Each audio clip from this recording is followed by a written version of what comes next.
warahmatullahi wabarakatuh. Kami dari kelompok 11 akan mempresentasikan hasil diskusi kami terkait PBL Pelayanan Kefarmasian. Untuk anggota kelompok 11 yaitu ada Nibras Filiatmo, Ikrimah Nur Alawiyah, Fatihatul Mujtahidah, Nur Afifah Dwi Putri Cahyati, Nahla Firdaus, Yusril Muhammad Irfan Pahlevi. Untuk penjelasan yang pertama akan disampaikan oleh Nur Afifah Dwi Putri Cahyati.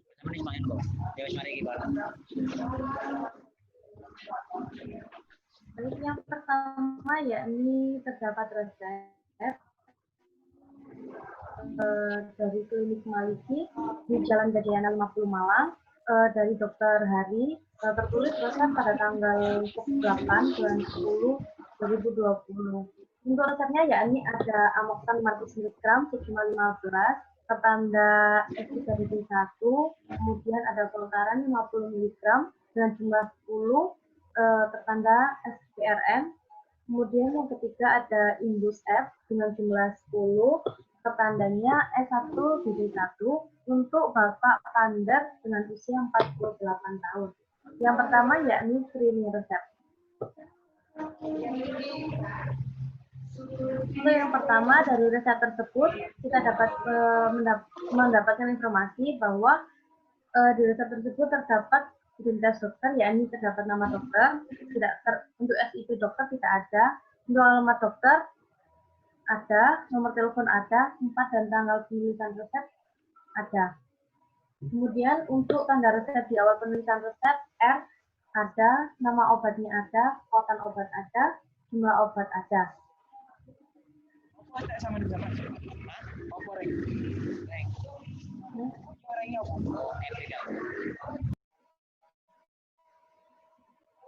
Kemudian untuk nama pasiennya ada, jenis kelamin pasien tidak ada, untuk umur pasien ada, berat badan pasien tidak ada, alamat pasien tidak ada, untuk aturan pakai obat ada, stiker atau tanda lain tidak ada, dan tanda tangan atau para dokter ada, tidak ada. Jadi untuk kesimpulannya yakni resep tersebut tidak lengkap. Resep tersebut tidak lengkap karena tidak mencantumkan informasi mengenai berat badan dan alamat pasien serta jenis kelamin pasien. Kemudian untuk dokternya yakni tidak terdapat SIP dokter serta para dokter. Sehingga cara pengatasannya yakni para dokter dan SIP dapat dikonfirmasi resep melalui nomor telepon yang telah tersedia dalam resep. Kemudian sementara untuk data pasien tersendiri mengenai berat badan, alamat dapat ditanyakan langsung kepada pasien atau keluarga yang bersangkutan. Namun resep tersebut masih bisa dilayani karena meskipun resep tidak memiliki beberapa komponen, tetapi beberapa komponen tersebut tidak mempengaruhi dalam penyiapan obat. Seperti itu.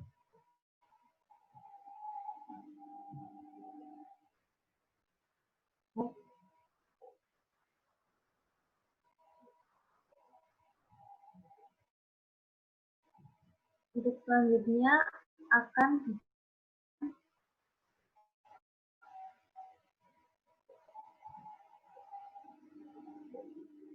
dijelaskan oleh Mas Nibras.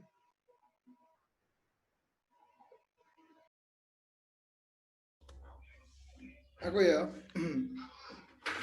Untuk deskripsi obat dan juga kandungan, persediaan dan konten dan lainnya, di sini juga ada 3 obat yaitu Amoxan, Voltaren dan Imbus. Untuk kandungannya dari Amoxan itu ada amoxicillin, dan untuk Voltaren itu ada triodiclofenac, dan untuk Imbus sendiri itu ada Echinacea purpura extract, Black elderberry extract, dan ZN picolinate. Dan untuk bentuk sidanya Amoxan itu ada tablet, dan Voltaren itu tablet, dan Imbus itu tablet. Untuk kekuatan obatnya Amoxan itu ada 500 mg, untuk Voltaren itu 50 mg, dan untuk Imbusnya tidak ada. Untuk aturan pakai untuk Amoxan yaitu diminum 3 kali sehari dalam diminum 3 kali sehari 1 tablet. Untuk Voltaren diminum 3 kali sehari 1 tablet, dan untuk Imbus diminum 1 kali sehari 1 tablet. Waktu pemberian untuk Amoxan sebelum makan, Voltaren sesudah makan, dan Imbus sesudah makan.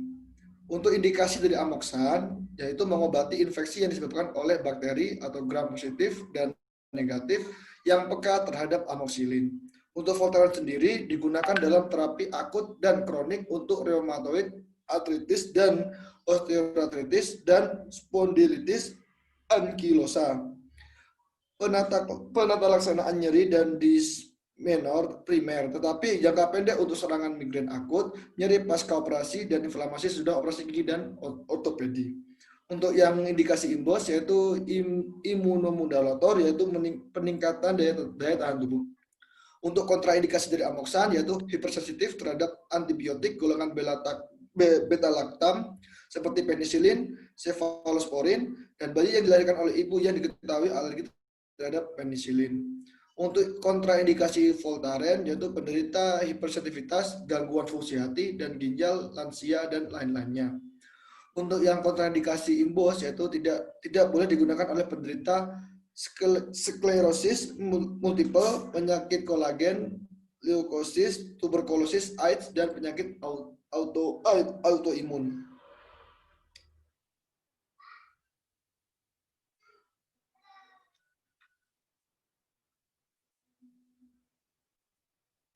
Untuk perhatian yang pertama dari obat pertama itu riwayat alergi terhadap penisilin atau cefalosporin.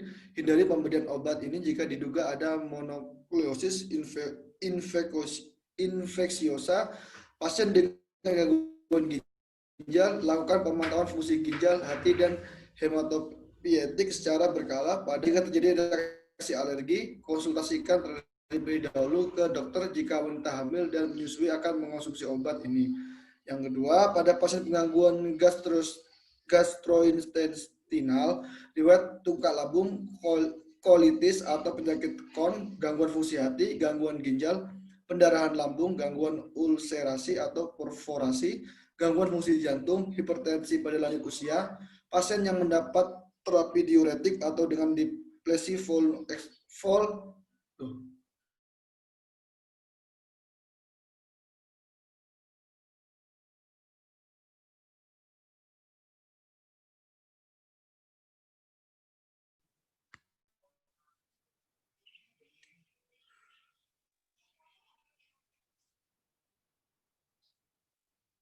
Kok berhenti ya?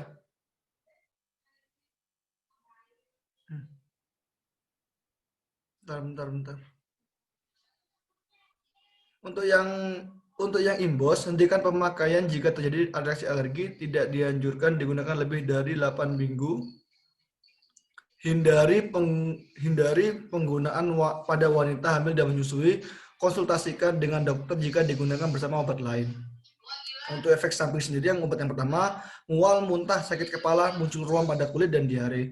Yang kedua, nyeri kram perut, sakit kepala, retensi cairan, diare, mual, konstipasi, flatulen, kelainan pada fungsi hati, indesti, tukak lambung, ruam tinnitus, gangguan pencernaan. Untuk yang imbus sendiri, nyeri perut, dispepsia, mual dan muntah, iritasi lambung, reaksi alergi. Untuk interaksinya yang pertama, probenecid, allopurinol, antikoagulan, aspirin, kortikosteroid, heparin atau selektif serotonin reuptake inhibitor atau SSRI. Misalnya fluoxetine, siklosporin, lithium methorexate, quinolone atau sulfonylurea, angiotensin converting enzyme ACE inhibitor atau diuretik. Untuk yang ketiga, obat imunosupresif.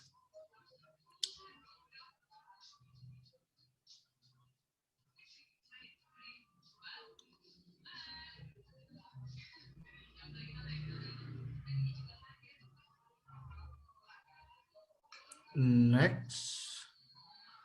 Untuk yang mekanisme kerja yang pertama yaitu menghambat dinding sel bakteri sehingga lintas hubungan antara rantai polimer peptidoglikan linear yang membentuk komponen utama dari dinding sel bakteri menjadi terganggu. Untuk obat yang kedua, menghambat kerja dari enzim sikloksigenasi atau COX, di mana enzim ini berfungsi dalam membantu pembentukan prostaglandin saat terjadinya luka dan menyebabkan rasa sakit serta peradangan. Ketika kerja enzim COX terhalangi, maka produksi prostaglandin lebih sedikit sehingga rasa sakit dan peradangan akan berkurang. Untuk yang imun sendiri, Echinacea yang diketahui hidup di utara pegunungan Rocky Amerika Serikat merupakan tanaman herbal yang berkhasiat mengatasi flu, common cold, dan infeksi saluran pernapasan atas lainnya. Selain berperan menurunkan peradangan tubuh yang memicu serangan flu, tanaman herbal ini juga diketahui dapat meningkatkan dan menstimulasi daya tahan tubuh. Zinc picolinate adalah salah satu zinc yang mudah diserap tubuh dari berbagai jenis zinc yang ada. Seperti kinerja zinc pada umumnya, zat asam ini dapat membantu meningkatkan daya tahan tubuh atau imunodulator dan berperan sebagai antiinfeksi karena mampu antimikrobanya. Untuk yang elderberry merupakan buah dari rumpun blueberry yang dapat mengurangi sekresi lendir dan mengeringkan lendir pada hidung. Untuk kategori kehamilan, untuk yang pertama yaitu kategori B, yang kedua itu kategori C, dan untuk ibu sendiri kategori N.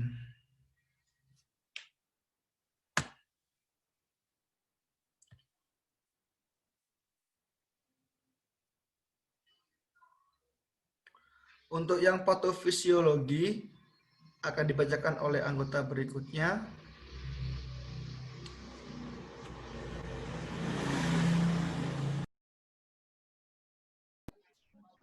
Untuk sekarang membahas tentang patofisiologinya. Pertama, rangsangan nyeri diterima oleh nociceptor, yaitu neurotransmitter yang berada di dalam tubuh pada kulit. Bisa intensitas tinggi maupun rendah seperti tegangan dan suhu serta oleh lesi jaringan. Sel yang mengalami nekrotik akan merilis K+, ion K+, dan protein transmitter. Peningkatan kadar K+ ekstraseluler akan menyebabkan depolarisasi nociceptor. Sedangkan protein pada beberapa keadaan akan menginfiltrasi mikroorganisme sehingga menyebabkan peradangan. Jadi mikroorganismenya itu tidak terfilter, hanya menyebabkan radang. Akibatnya mediator nyeri dilepaskan seperti leukotrien, prostaglandin E2, dan histamin yang akan merangsang nociceptor sehingga rasa berbahaya dan tidak berbahaya dapat menyebabkan nyeri. Selain itu, lesi juga dapat mengakibatkan faktor pemburuan sehingga bradikinin dan serotonin akan terstimulasi dan merangsang nociceptor.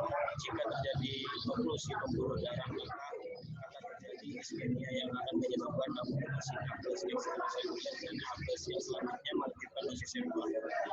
Histamin, bradikinin, dan prostaglandin E2 memiliki efek vasodilator dan meningkatkan permeabilitas pembuluh darah. Hal ini menyebabkan edema lokal, tekanan jaringan meningkatkan, dan juga terjadi perangsangan nociceptor. Bila nociceptor terangsang, maka mereka melepaskan substansi peptida P dan kalsitonin gen terkait peptida CGRP yang akan merangsang proses inflamasi dan juga menghasilkan vasodilatasi dan meningkatkan permeabilitas pembuluh darah. Vasokonstriksi oleh serotonin, di mana vasodilatasi mungkin juga bertanggung jawab untuk serangan migrain. Perangsangan nociceptor inilah yang menyebabkan nyeri.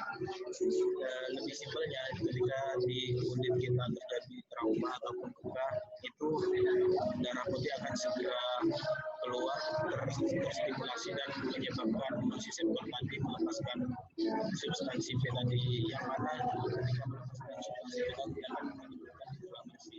Ya, kita merasakan nyeri.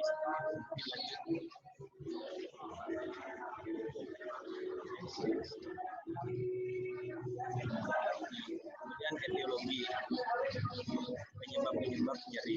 Penyebab nyeri dapat diklasifikasikan ke dalam dua golongan, yaitu penyebab yang berhubungan fisik dan psikis.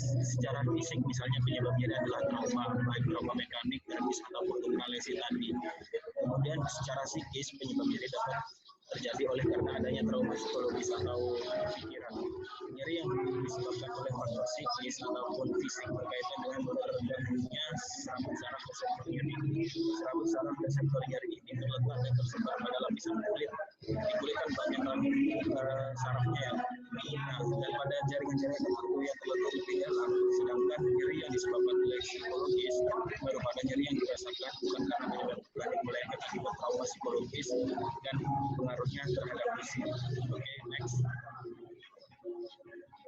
Dan kemudian etiologi infeksi. Infeksi dapat disebabkan oleh patogen berbeda, yakni virus, bakteri, parasit, dan masing-masing organisme dapat menimbulkan masalah kesehatan yang berbeda. Bakteri dapat hidup di berbagai macam iklim, lokasi, mudah ditemukan baik di udara, air, dan tanah. Namun, tidak semua bakteri menyebabkan infeksi atau bersifat patogenik. Hanya bakteri patogenlah yang dapat menyebabkan infeksi pada manusia. Bakteri patogen akan menimbulkan infeksi bakteri bila bakteri tersebut berhasil masuk ke dalam tubuh dan mulai berkembang biak. Oke, selanjutnya akan dijelaskan oleh teman saya. Monggo dan dipersilakan. Untuk selanjutnya untuk permasalahan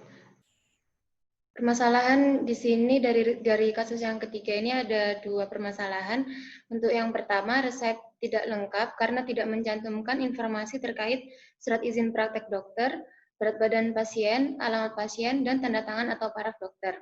Kemudian untuk permasalahan yang kedua, yaitu pasien hanya membawa uang Rp70.000, sedangkan harga yang harus dibayarkan sebesar Rp220.000. Berikut perincian untuk harga yang harus dibayarkan oleh pasien. Harga obat yang pertama untuk Amoxan 500 mg, harganya Rp4.000 per kapsul. Kemudian Voltaren 50 mg untuk 10 tablet Rp8.000. Dan untuk Inbus 10 tablet harganya Rp8.000 per tablet. Untuk total dari semua obat yang diresepkan dokter kepada pasien yaitu Rp220.000, sedangkan pasien saat datang ke apotek hanya membawa uang Rp70.000. Maka untuk kekurangan biaya yang harus dibayarkan pasien adalah Rp150.000.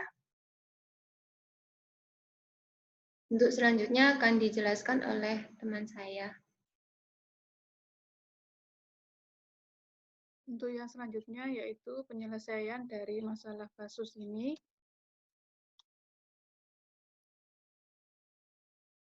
Untuk masalah yang pertama yaitu ketidaklengkapan resep. Solusinya SIP dan paraf dokter dapat dikonfirmasi kepada dokter untuk memastikan keabsahan resep.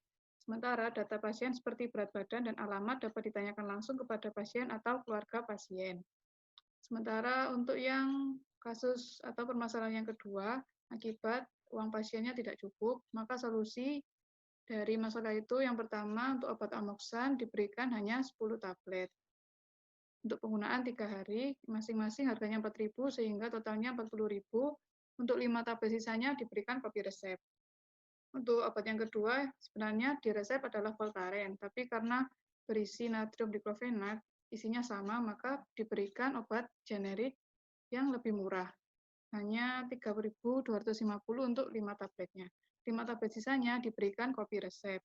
Sedangkan untuk obat ketiga yaitu Imbus, diberikan 3 dengan harga per tabletnya Rp8.000 sehingga totalnya Rp24.000. Untuk 7 tablet sisanya diberikan kopi resep. Sehingga total dari ketiga obat tersebut yaitu Rp67.250 akan mencukupi dengan uang yang dibawa oleh pasien dan bersisa Rp2.750. Di bawah ini adalah contoh obat yang akan diberikan kepada pasien. Untuk selanjutnya yaitu kopi resep untuk pasien.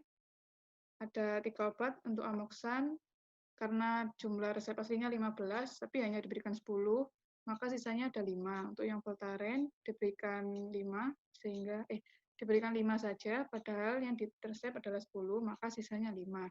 Untuk yang Imbus, diberikan 3 tablet, sehingga sisanya ada 7 tablet. Untuk selanjutnya yaitu etiket dari ketiga obat tersebut. Yang pertama untuk obat Amoxan 50 mg, diminum 3 kali sehari sebanyak 1 kapsul sesudah makan, dan harus dihabiskan karena termasuk antibiotik. Untuk yang kedua yaitu obat natrium diklofenak 50 mg, mohon maaf untuk yang Amoxan 500 mg. Untuk yang N-diklofenak 50 mg ini diminum apabila nyeri, 1 tablet saja minumnya dan diminum sesudah makan. Untuk yang ketiga yaitu Imbus, karena merupakan suplemen maka diminum 1 kali sehari 1 tablet sesudah makan. Untuk selanjutnya akan dijelaskan oleh teman saya.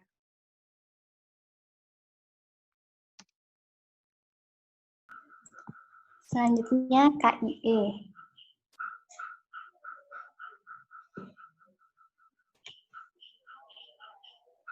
KIE yang disampaikan saat penyerahan kepada pasien untuk obat yang pertama, Amoxan, kegunaannya yaitu mengobati infeksi yang disebabkan oleh bakteri yang pekat terhadap amoksisilin. Aturan pakainya 3 kali sehari 1 tablet, waktu minum obat sesudah makan, cara pakai diminum, dan untuk durasi 3-5 hari. Efek samping yang mungkin timbul mual, muntah, sakit kepala, muncul ruam pada kulit, dan diare. Untuk penyimpanannya disimpan di tempat sejuk dan kering, terhindar dari paparan sinar matahari langsung. Aktivitas yang disarankan yaitu istirahat yang cukup. Untuk obat yang kedua yaitu natrium diklofenak. Kegunaannya yaitu untuk meredakan nyeri dan peradangan. Aturan pakainya 3 kali sehari 1 tablet, waktu minum sesudah makan. Cara pakai diminum bila nyeri. Efek sampingnya yaitu nyeri kram perut, sakit kepala, retensi cairan, diare, mual, konstipasi, flatulen, kelainan pada fungsi hati, indigesti, tukak lambung, ruam, gangguan saluran pencernaan. Untuk penyimpanannya yaitu disimpan pada tempat sejuk dan kering serta terlindung dari cahaya. Aktivitas yang disarankan yaitu istirahat yang cukup. Untuk obat yang ketiga yaitu Imbus. Kegunaannya yaitu untuk meningkatkan daya tahan tubuh. Aturan pakainya 1 kali sehari 1 tablet, waktu minum sesudah makan. Cara pakainya diminum dan durasi penggunaan obat sama 10 hari. Efek samping yaitu nyeri perut, dispepsia, mual dan muntah, iritasi lambung, serta reaksi alergi. Untuk penyimpanannya yaitu disimpan pada tempat sejuk dan kering, serta terlindung dari cahaya. Aktivitas yang disarankan yaitu istirahat yang cukup. Sekian presentasi dari kelompok kami. Kurang lebihnya mohon maaf. Wassalamualaikum warahmatullahi wabarakatuh. Waalaikumsalam warahmatullahi wabarakatuh.